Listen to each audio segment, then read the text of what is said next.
Okay, I'm going to read some poetry tonight. Even though I'm here mentoring in nonfiction, I feel like poetry. Can you guys hear me okay? All right, this is a time. It's an elegy for my mother. The problem is it's not been written yet. The omens, the headless owl, the bobcat struck, and the red wolf where she could not be. None of it is done, and yet it's over. There's nothing yet of night when she called me closer, asked me to bring her crow painting to stay straight across from her feet so she could waken into it and remember her friend, or Old Chief alongside her shoulder, still watching over her, just as that mountain had done throughout her Alberta childhood. The Pendleton shroud bearing our braids, and her figure there in flaming pyre. The cards, the notes, the task, the things undone, not done, and she with us, far away, as this has always been and ever will continue. We meet, we leave, we meld and vaporize from whatever it was that held us human in this life, and all the beautiful things that lead our thoughts and give us reason remain despite the leavings. And all I know is what you know. When it's over, said and done, it was a time, and there was never enough of it. Thank you. And you guys can wait till the end to clap, or you're going to get worn out.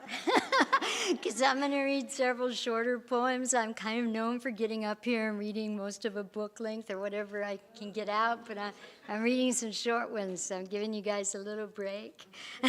So you can hold on, it's cool. This is philosophy. Last night, I dreamed a small bird migratory rush into a bushline nearby. One of indiscriminate color broke cover and flew fast past the siege, directly into my open hand. The bird stayed with me throughout my dreaming. It never left my palm, though it changed itself several times within my light clutch. Was it bright? It was bright. This is Heroes. I'm happy to say that after I wrote this poem, and through mine and several other nominations, the people in here were actually designated Carnegie Heroes, which was a good tribute for both of them. Heroes. Heroes just go where they're made to, where everything else goes awry. Eagle tail in stilled time, the body lifting surface, where churning falls gave walleye, trout, coolness for multitudes and generations. Now quiver his resolute effort to something larger than humanness. Was it, or was it the core of humanness?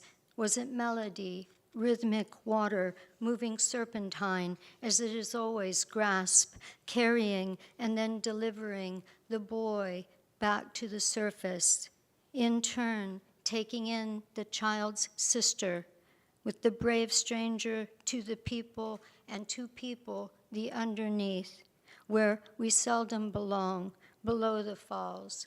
And are they now nearer the center we once stepped from, nearer where we all lived and yet gone? In this world, we lose the ones who give the most, the fruit of toil, its mission, more than we can muster.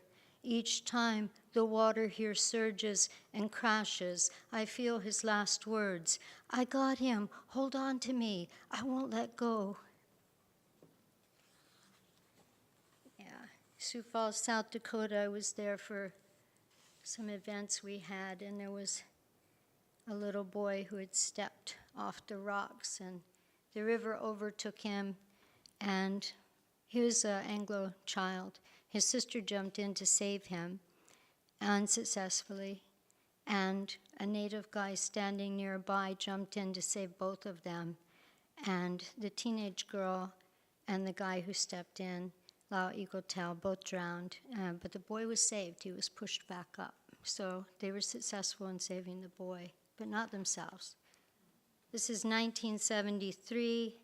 There's a little tribute here. Things come full circle back to where they started, and that's revolution, Russell means.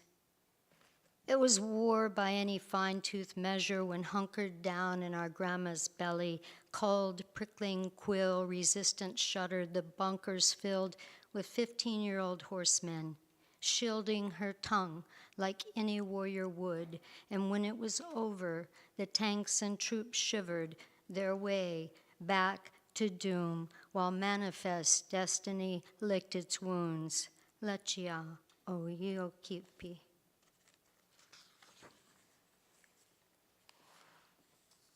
Lake. Cushed day, night, hot summer, steam heavy, when they were young, half lean, half sass, in full ready, over to Angostura, rounding the banks in swift steps until I plunged in, swam out. When the boys cleared the beach in no time, draped in brown, the max deep waters, blue, kept me cradled, held there, reflecting sky, while each one of 5 slid in to wade near the bank shade. Before float lines sliced the drag, curdled ripple. Once an enemy on shore said, well, she's not afraid of deep water. Then he too climbed back into a black jeep and squealed away like the skipping spiders. July 18th, the first call from Bismarck, just up north. The next to youngest twin swam out to depth 3 times my cradle hold, and then under Lake Oahe. Airlifted, guided into coma and life support, allowing his atrophied lungs time to loosen, enough for the flow to travel. He unraveled. I joked to him, asleep, just stick to the rivers and the lakes that you're used to. When he woke, he meant, I'm sorry, and I too, I'm sorry. I didn't keep them careful. I was always taking that dive, leaning into freedom, a watery echo piece, surrendering to water, sky, while my boys controlled the beach, just by being brown, breathing.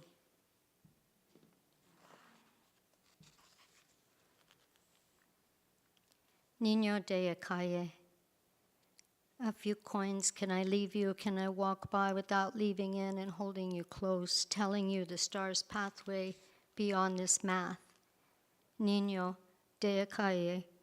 Every evening, moving from the huffing voom to isolated despair, translucent, like me once. I love you, I do. They tell me nothing can be done to these boys, gone to glue to save them, abandoned here, and believed gone.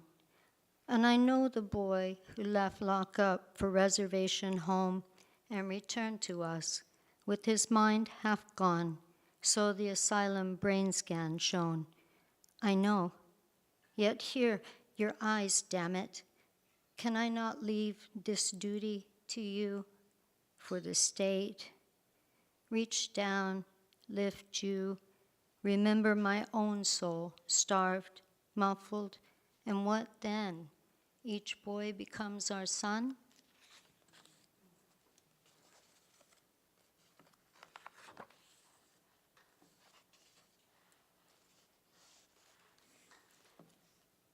We were in a world. We were in a world. Sure, we had our glyphs, but we were providential.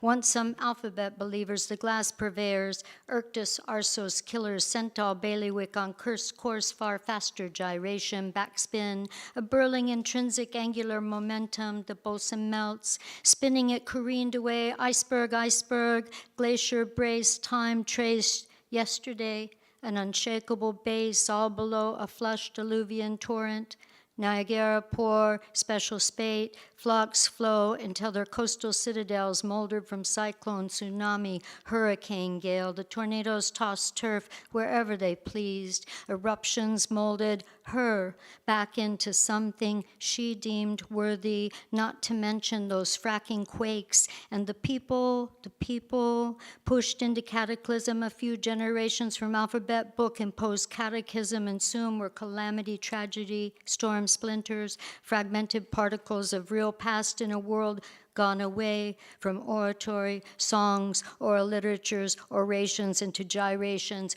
reeling, hot dying mangroves, disappearing Waima Bay, dengue fever, butterfly rain shift, meadow gone forest, desert sprung savanna, and now caribou, black guillemots, bats, frogs, snails are all gone. What will the sandhill cranes crave? Winged lay early, the reefs bleach, rain, and snow, fires flaming fiercely, fascinated in their own reflecting glare here.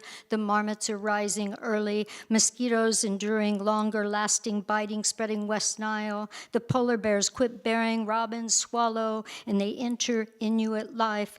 Thunder finds the Inupiat for the first time, and here it is said that the glyphs leave the rock wall, the stone plates embark and branch. They leap animated into being, shake shoulders, straighten story, lift world upon their wing bone, soar into night, to place world back into a socket eased sky, and still us.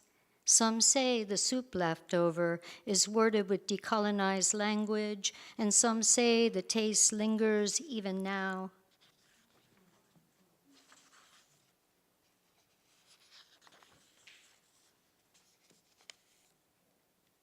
Time okay? Okay. Just checking. Are you guys with me?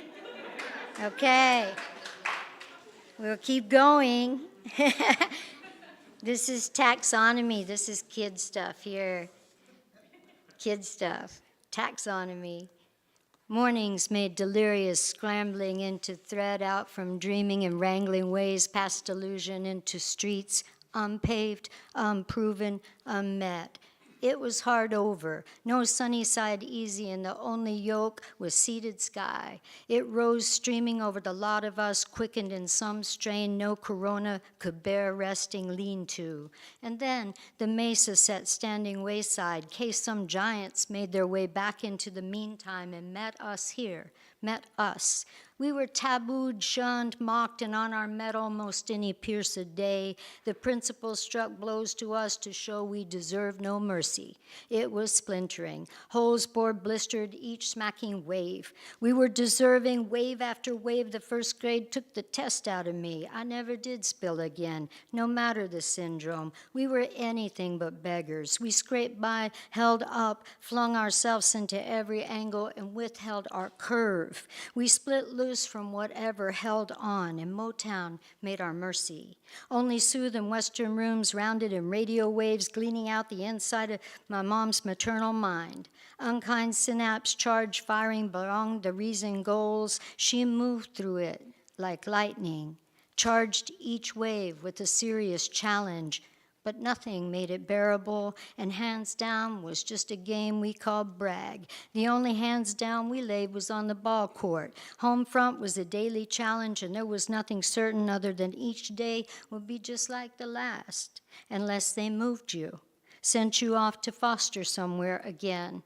Somewhere someone warned might reckon. They'd send you streaming, give you up like paper, tossed, crumpled, straightened up, and smoothed out flat, and that was that. It was nothing you'd remember, but we still do. We still taste that strangeness surrounding the ones who go between and move through other worlds while still in this one. No one lived like we do, at least it seems so, always on the mind, and why there was never time to question, and I still don't know. The only thing we do know is we are different and not like you. And even though we try 3 times harder, it never really works out right. No, nothing takes the sting from it or our scent, either that smell. We look off, we sound off, we give off a presence that everybody else knows to stay away from, and they do. So far from us that we walk sideways, vanishing points return to horizons, soaking us in and distinguishing us. At the same time, the metal in our mouths is well steely, and still we did. We still do. No one's got more lift than us because no one's got more hunger. How about the time they made us a real breakfast? Remember? A real one over at the Pancake House off of 40. Dad's Christmas to us. Right before seeing her off in the pavilion, a little dish of butter that looked like ice cream to kids like us. Made the eggs slide over real easy, just like he did before the madness. And man, this is some rough country. Get that straight. Metal this. Couple more? Okay. This is measuring up. This guy had an impression on me. Measuring up. It wasn't the socks missing from his feet, not elbow cloth unraveled unilaterally, not the equal displacement of his chin and brow, not the eye that sat a little bit lower on the right. It was his knuckle that made me weep. The clove corners gone wayside like some minuscule meat hooks clawed away bits of him, each shift he made invisible, a timelessness unfurled. It was his muscle, torn through, festering, the prosthetic hand, the finger with dismay, all across this half-attempted grin, and left there, just like that, for anyone to see. It was his mercy. In the end, we're rarely beautiful, mostly placed away from comprising situations into poses offsetting what has become of us in some gawker's unnerving eye. And yet he was, and is still here in mine, and I'm human because of it. Maybe.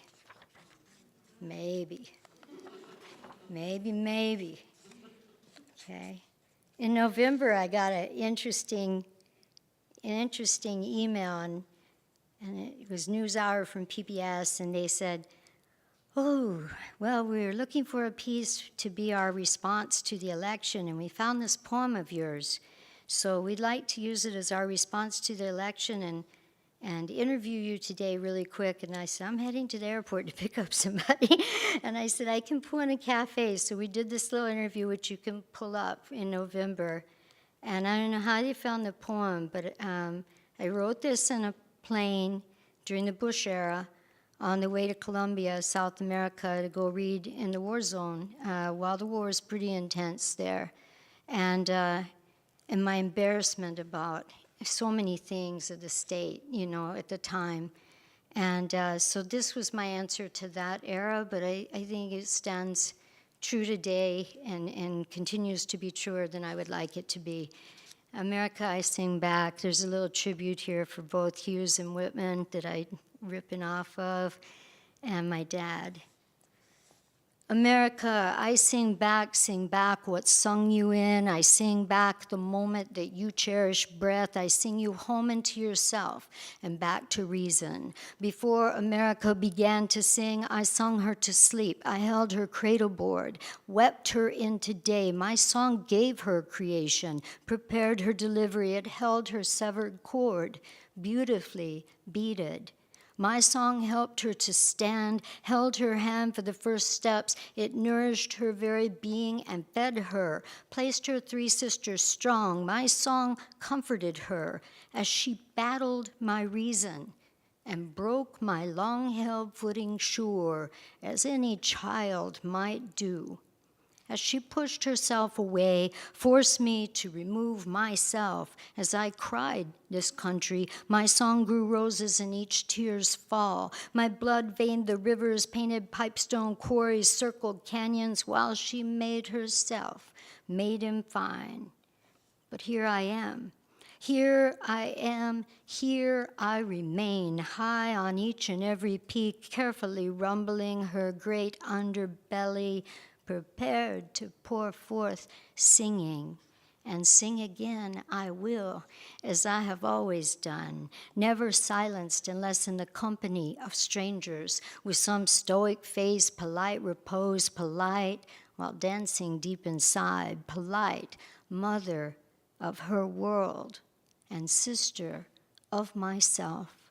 When my song sings loud again, and when I call her back into the cradle, call her to peer into the waters to behold herself in light and dark, day and night, call her to sing along, call her to mature and envision, then she will quake herself over. My song will make it so, and when she grows far past her self-considered purpose, I will sing her back I will, oh I will, and I do.